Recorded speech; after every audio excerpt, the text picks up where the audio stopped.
Bonjour, ici Dylan du blog coachdefoot.com. Bienvenue dans cette deuxième vidéo où on va parler de la préparation physique avec ballon et notamment avec une étude de cas et un exemple d'une planification sur 4 semaines. Mais tout d'abord, laissez-moi vous rappeler pourquoi il est nécessaire de faire une préparation avec ballon. Rappelez-vous l'histoire du pianiste ou du tennisman. Le tennisman, avant de commencer le match, il joue quelques balles, puis il joue. Le pianiste, il ne tourne pas autour du piano. Pour devenir un grand pianiste, il s'entraîne tous les jours au piano.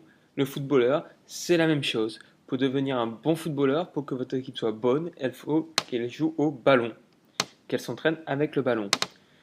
Deuxièmement, il faut remettre les joueurs en condition de match. C'est le meilleur moyen de les préparer physiquement. Nous avions vu dans la dernière vidéo qu'il y avait 4 cycles. Donc le premier cycle où on va travailler l'endurance, donc on va remettre les joueurs en route. Le deuxième cycle, la capacité anaérobie. Le troisième cycle qui va traiter de la force spécifique au football.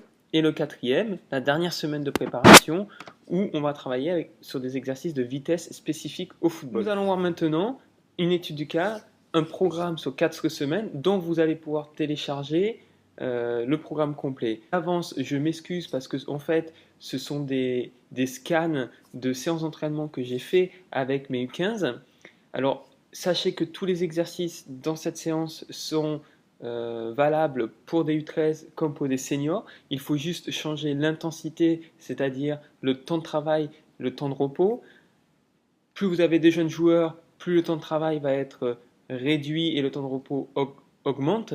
Et l'inverse, si vous avez des seniors par exemple. D'accord? Donc tous ces exercices peuvent être très bien faits dès U13 jusqu'au senior. Je suis parti sur un exemple de 2 séances par semaine. Par exemple, c'est la préparation physique que j'ai faite l'année dernière avec des U15 où on avait 2 séances par semaine.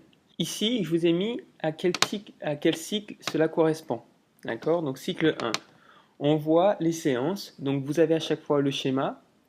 Généralement, ici, le temps de travail global, les consignes et certains points clés.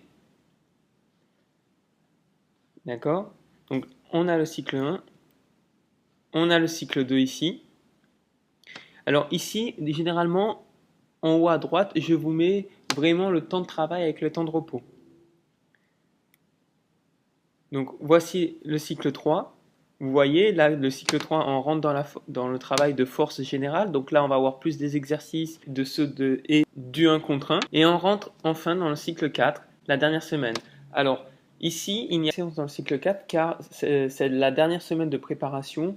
Nous avons fait un tournoi sur 2 jours, tout simplement. Donc, je n'ai pas rajouté de séance supplémentaire. Vous venez de voir maintenant le plan sur 4 semaines. Donc, je vous laisse le soin de télécharger en dessous, en cliquant sur le lien en dessous de la vidéo, ces séances-là que vous pouvez imprimer pour regarder.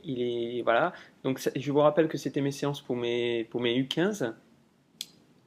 Donc, nous verrons dans la prochaine vidéo qui paraîtra soit demain, soit samedi. Donc, l'organisation des matchs amicaux, combien de matchs amicaux, quel type d'adversaire rencontrer, dans quel ordre. Et je vous parlerai de 3 éléments clés importants pour que votre équipe soit prête le jour J. Voilà, n'hésitez pas à me laisser vos impressions et vos commentaires en dessous de la vidéo, dans la zone des commentaires. Je vous dis à très bientôt.